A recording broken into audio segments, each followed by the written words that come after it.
когато Петко Димитров, собственика на 33, имаше повече време за нас, своите приятели, пред очите му аз написах Сен-Тропе. Днес сме в Клуб 33 в бекстейджа с една легенда на поп-фолка, именно Азис. Коя е песента, без която едно твое участие не може просто? На времето, когато Петко Димитров, собственика на 33, имаше повече време за нас, своите приятели, пред очите му аз написах Сен-Тропе. What?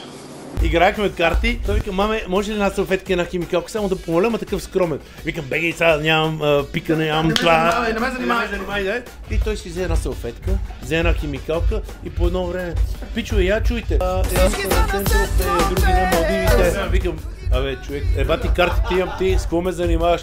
И човек уби рибата. Това го направи в випа на един наш бар и все още никакви пари не си ми дал за това нещо. Крайна сметка, всичко става на мен. И на салфетката.